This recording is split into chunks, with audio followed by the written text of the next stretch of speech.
तुम्हारे पास तो केवल यही विकल्प है कि तुम क्या करो या क्या ना करो, परंतु परिणाम तुम्हारे वश में नहीं है पार्थ। कर्म फल तुम्हारे वश में नहीं है। तुम्हारे अधिकार की सीमा इस विकल्प पर समाप्त हो जाती है कि तुम युद्ध करोगे या नहीं करोगे, किंतु युद्ध का परिणाम तुम्हारे हाथ में नहीं है। यदि तुम विजय चाहो भी तो यह आवश्यक नहीं कि विजय तुम्हारी ही हो जाए, तुम्हारी पराजय भी हो सकती है।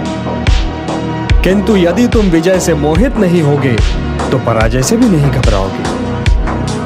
यदि तुम ये सोचो पार्थ कि चाहे विजय हो चाहे पराजय, किंतु तुम तो केवल इसलिए युद्ध कर रहे हो कि युद्ध करना तुम्हारा कर्तव्य है, तो विजय के सुख या पराजय के दुख का प्रश्न ही नहीं उठता। विजय और पराजय, जीवन और मृत्यु, सुख और दुख के प्रश्नों में ना उलझो और युद्ध करो। यदि इस युद्ध में तुम्हारी विजय हुई तो पृथ्वी का राज्य और यश भोगोगे, और यदि वीर गति को प्राप्त हुए तब भी यश के साथ साथ स्वर्ग पाओगे। इसलिए हे कौन्तेय, उठो, सुख दुख, लाभ हानि, जय पराजय सबको समान समझो और युद्ध करो, कि यही तुम्हारा क्षत्रिय कर्तव्य भी है और मानव धर्म भी।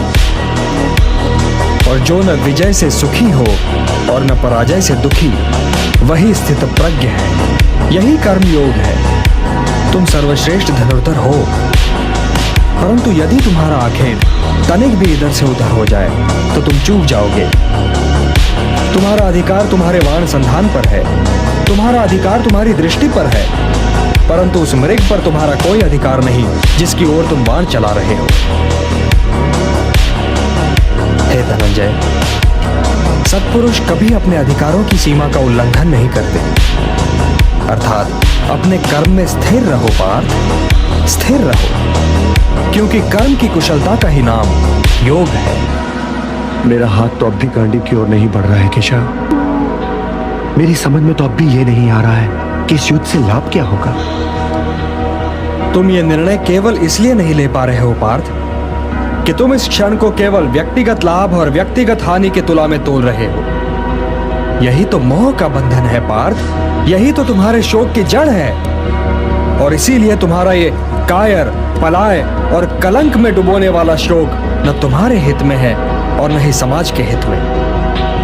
यह शोक न वर्तमान के लिए शुभ है और न ही भविष्य के लिए। लाभ और हानि की इस कामना में न भटको पार्थ, न भटको, केवल कर्म करो, कर्म।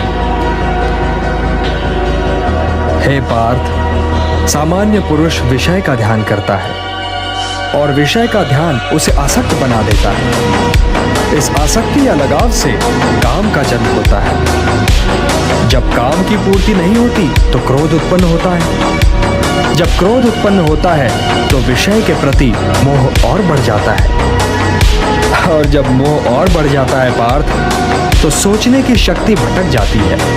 जब सोचने की शक्ति भटक जाती है तो बुद्धि का नाश होता है, और जब बुद्धि का नाश होता है तो मनुष्य का सर्वनाश हो जाता है। और हे कुंती पुत्र, तुम्हारा ये मोह तुम्हें बुद्धि के विनाश की ओर ले जा रहा है। तनिक सोचो पार्थ कि जिसके पास बुद्धि ही ना होगी उसे शांति कैसे मिल सकती है।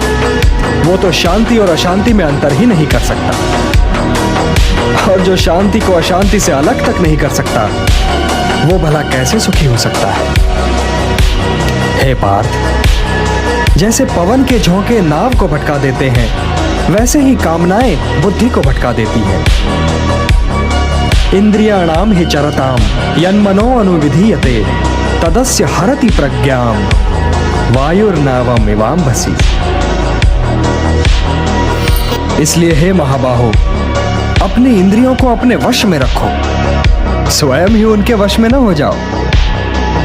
पार्थ, ये बात ध्यान से सुनो और समझो कि जब संसार सोता है तब मुनि जागता है, और जब संसार जागता है तब मुनि सोता है।